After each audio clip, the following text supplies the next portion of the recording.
He says he hears us from the ends of the earth. But watch this, not only can he hear you from the ends of the earth, but God can hear you when your heart is faint. It's here. Verse 2 in the NIV says it like this. He said, I will call to you when my heart is faint.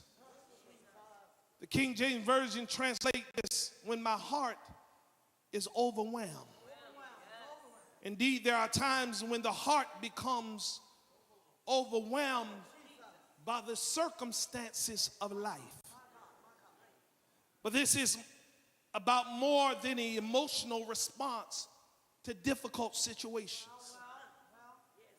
It is, in essence, a total exhaustion. It is when one's whole being, our energy, runs out. It is to be without hope, courage, or strength. When the heart is faint, you become tired emotionally, physically, spiritually. It's bad enough to be at the ends of the earth. But it's not so bad when your heart is filled with hope, strength, and courage. And that's why you got to get spiritual stamina in this season and learn when nobody else is going to speak to you. You got to learn how to speak to yourself and tell yourself to hold on. Matter of fact, somebody ought to look at your neighbor and just encourage them if you don't mind. If you're not just mean enough, just tell them, I know you've been through some stuff in your life, but whatever stuff you're going through, can I just encourage you with this one word, these two words? Somebody say, hold on.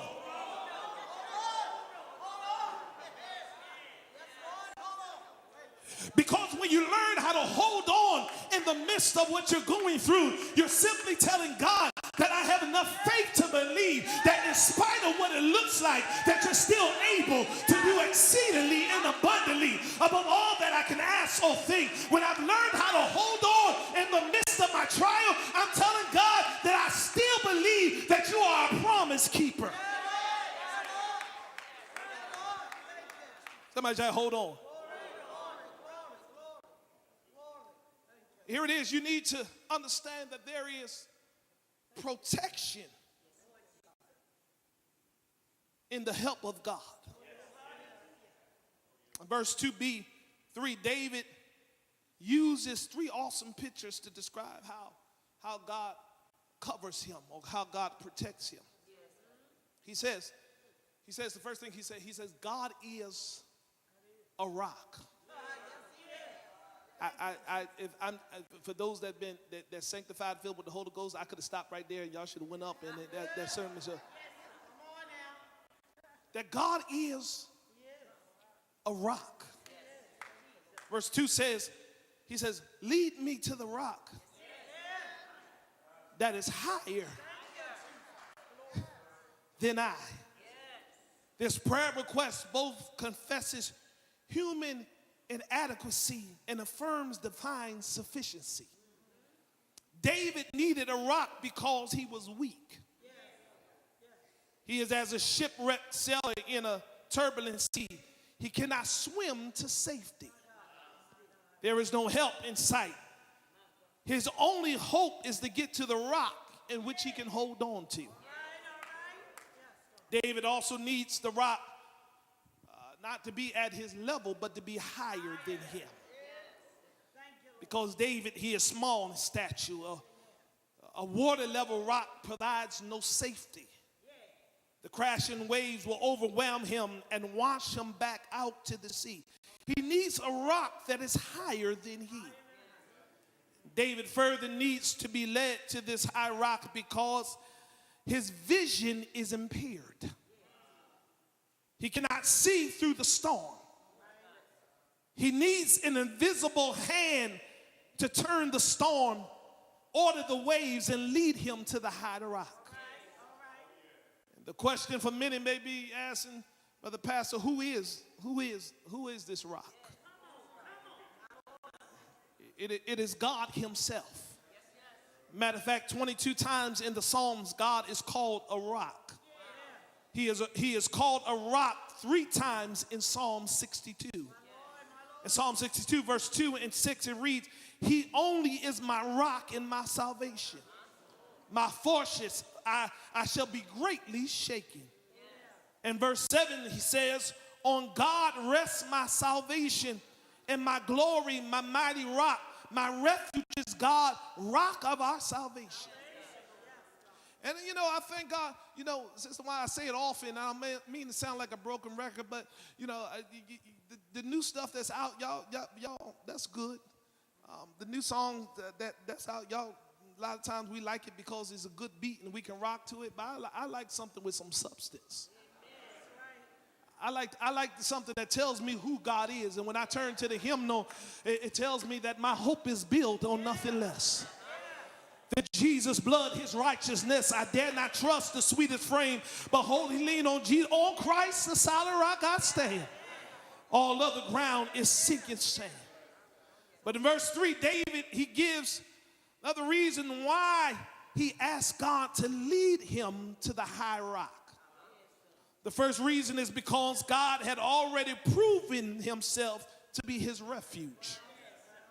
Understand, a refuge is a place of safety from danger. In the ancient time, it is considered the panic room. It's a safe house where one fled to escape the enemy. In Psalms 46:1 says, God is our refuge. He is our strength. He is a very present help in the time of trouble. Psalm 46:1 is a testimony of corporate deliverance. But this is a testimony of not just corporate deliverance, but also a personal deliverance.